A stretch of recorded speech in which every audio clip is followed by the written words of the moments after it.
Alright, she's picking up a little bit. We're probably getting gusts a lot higher. I'm using my house as protection, so I'm pretty safe because the wind's coming out of the northeast. I'm pretty well blocked here. But, I mean, this laurel's been a trooper. I hope it can hold up. You can see how the canopy's thinner on this side just from the sheer force it's just been getting pounded on. But so far our neighborhood's holding out pretty okay, but they still think this is gonna last probably through the evening, and unfortunately that's a long time for these trees to try to hold up against it. But we can keep hoping for the best, you know. Hope everyone's safe. You can hear transformers going out occasionally, but other than that, I haven't heard too much more on the news lately. Other than it's really, oh yeah, there's a good gust.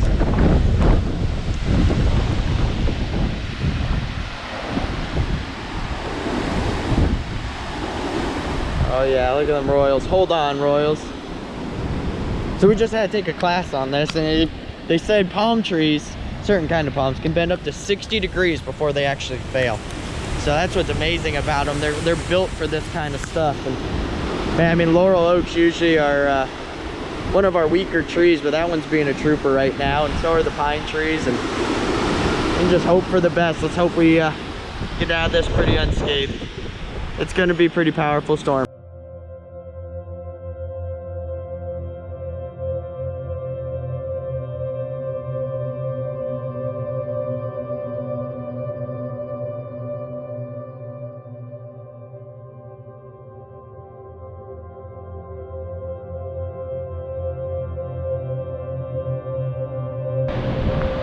There's a palm tree down out there, but that ain't nothing.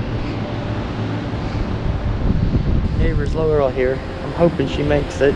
It's been taking a beating, but it's holding on strong.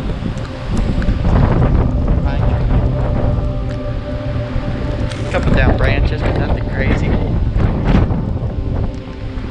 Nothing too crazy yet.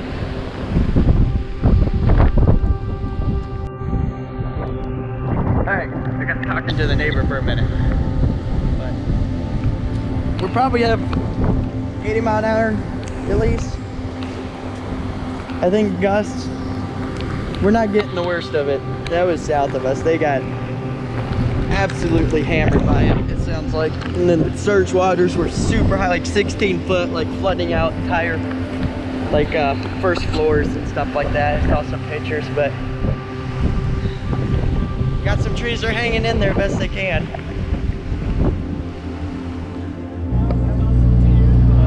I don't know if you'll even be able to see me, I'll be honest with you. It's kind of dark in my truck. But, though it's kind of the morning after, it's still blowing. See if I can show you.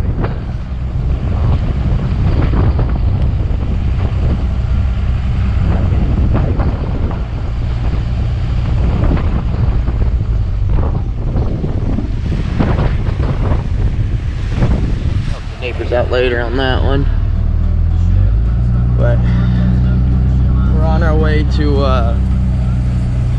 long story short, we've had a great grandpa bought a mobile home park back in 1955, and it's got monstrous pine trees, like some of the biggest in the county, and we're making our way there to go check it out. I know for sure we had one tree break in half. I was told it's went between the trailers, which if it did, that's like a blessing from God. If it did, that's not. This tree leaned all sorts of wrong. It should have crushed places, and if it didn't, that's quite amazing. So I'm headed there now to go start there and see how bad that is. I'm hoping for the best, but it's been blowing pretty hard for a long time. It's gonna be pretty nasty, I think, when we start getting first light. So it was pretty intense. We were spared the brunt of it for sure. Or Fort Myers. I mean, they just got hammered by it. They got just 16-foot storm surge. I think, like, completely houses underwater. So, I mean, there's people that got their lives completely ruined. But like any natural disaster, it's gonna be really bad for someone. You just hope where it's bad for them, everyone's okay. Things can be replaced. People can't. So hope everyone that needed to get to a safe place got to safe places. So yeah, it's try to get you guys some light out here when it gets and see how bad things are. There's a lot of down branches I can see already, but as far as fully uprooted trees or anything, I haven't seen any of that yet. I've seen a few broken off, but oop, there's some debris. Anyway, I'll be doing some filming for you. It's the park next to us. They got hit pretty hard. Our trees thankfully block a lot of those shear winds. The bad thing is if they fail, they're quite large trees. I don't know if you can see them there. I mean, okay, for Florida they're large trees. For out west they're baby trees, but for us here, like, most of our trees top out around 100 foot, and these are pushing a little bit over that. Oh yeah. See, they're all up on there. Oh geez, yeah, that one guy lost everything, didn't he? Yeah.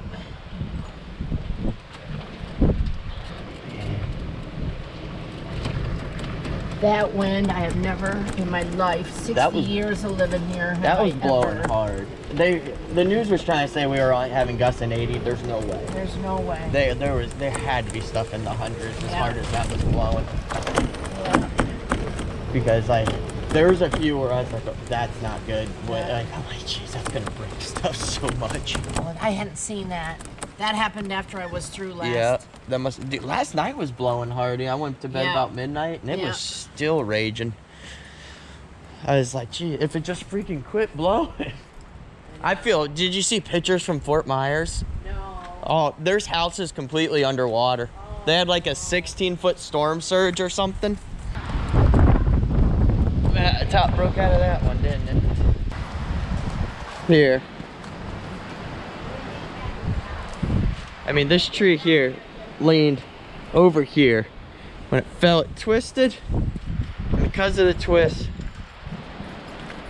literally split between these two trailers. I mean, sorry, the Lord's watching out. I mean, it ripped the gutter off, but I mean, that would have cut that in half like a freaking beer can. There's 8 feet here. That tree could have landed and not hit something, and it landed right there. Incredible. Hey. We're trying to get the streets cleaned at the park.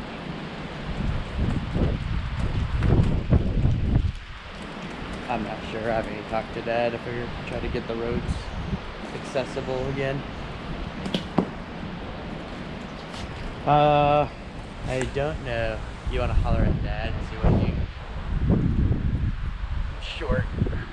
But, took half of it. The other half stayed. Yeah, the back of the roof still on. Yeah. Want one with more power? Yeah.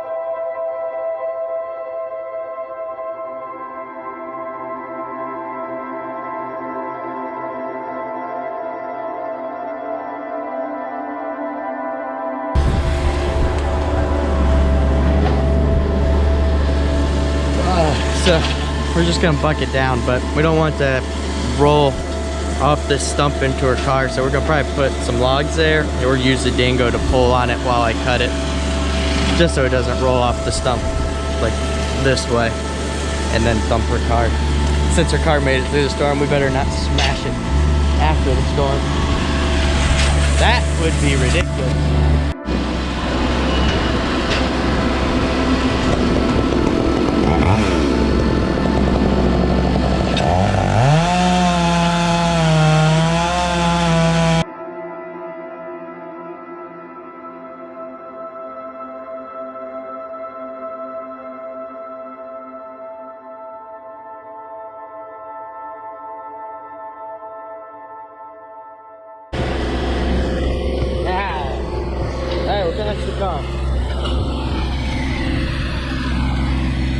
I think we should leave it. I think we can get under it.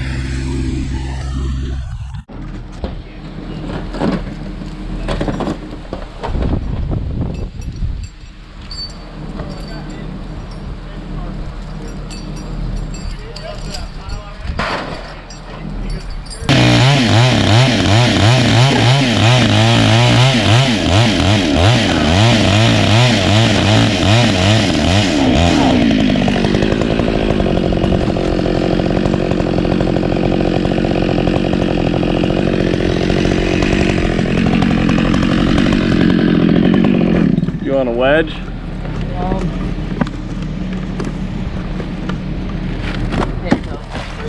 I should be pretty close in there. Do you want a wedge? I hit the roof a couple times. I think she's free.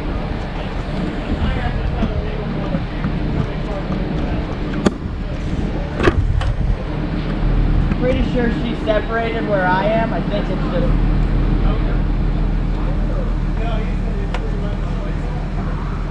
I think so. I think so. Yeah, I'm separating here.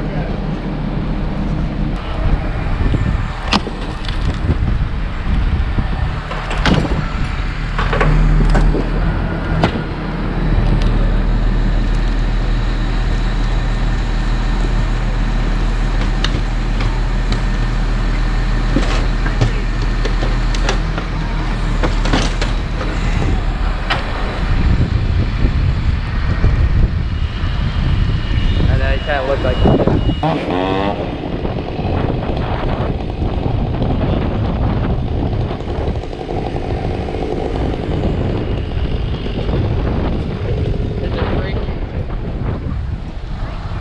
They got it free from the stump.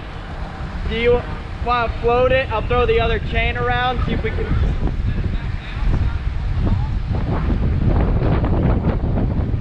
I think so.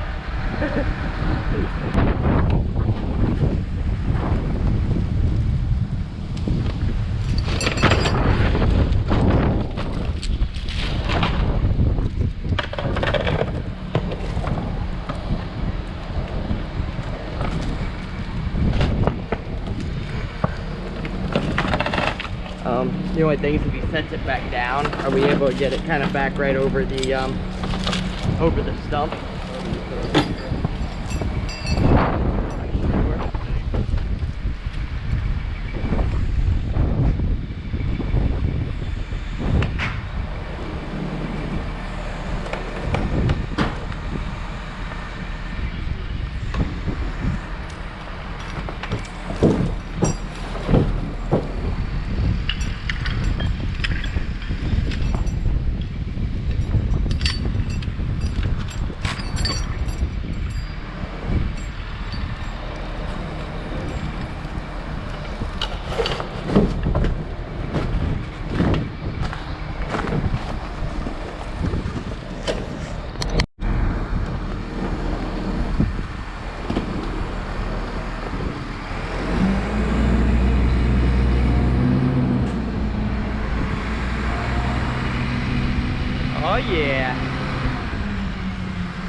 We can cut it from the ground just fine. Yeah, good job, man. One.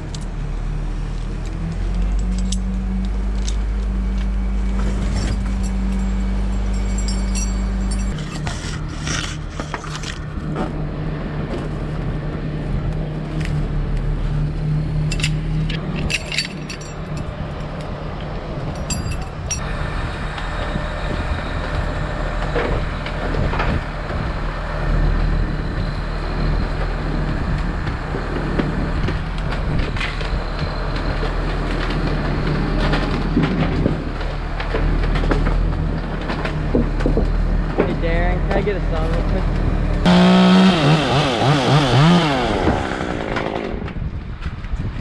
Think it's yours. Yeah. Here you go.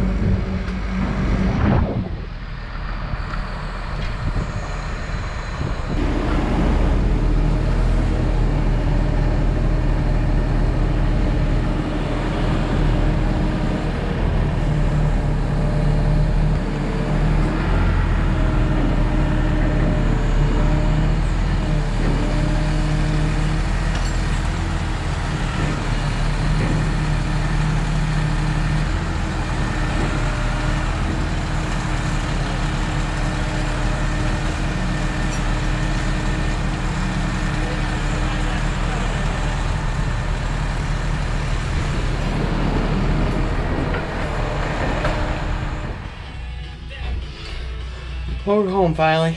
9:30, first day. I got quite a bit done today. Touching up the 500. One of the trees had a nail on it, so trying to clean it up a little bit. I don't know if I'll put this in the video or not, but it's not my experience today, and it happens after every storm. And everyone wants to know why prices get more expensive after storms, and a lot of it is the cost that the homeowner or the client isn't seeing. Where I live in this county, and I don't know how your county works or whatever, but a lot of them, you have to take stuff to a recycling center or a landfill or something like that, and usually you can get in pretty fast, and then you're talking maybe 20-30 minutes to get it in, dump, and leave. But after a hurricane or a storm or natural disaster of any kind, that sitting line, instead of being 20-30 minutes, turns into hours. So a lot of those costs you're seeing are those people's times, whether it's the owner or the employees the owner having to pay the employees to sit in these long lines, and they can't get the amount of work done that they used to get done. So that's why sometimes prices go up in storms. The other thing though is, know who you're hiring. Make sure they're looking out for your best interests, not their wallet. Because it's already happened where I've had to look at some trees for people that have been told that their tree is damaged and is beyond repair and they need to take it out, and I go and I look at it and it maybe picked up a 1-degree lean, maybe.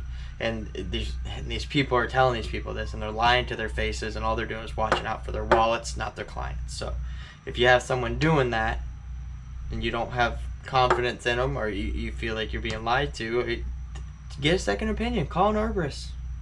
There's a reason why we take tests and study, and it's a constant learning thing. So it's I've done a new one. I'm a certified arborist for a couple of years, but I'm never done learning, and I never want to stop learning. But yeah, so it's just frustrating to me to see people that are more worried about taking advantage of people. It feels like they're in a bad situation, that are scared, instead of doing what's right by them and what's right for their landscape or their trees. So I don't know. It bugs me when you see people that have lost almost everything, and now people are trying to take them for more. It just really gets under my skin.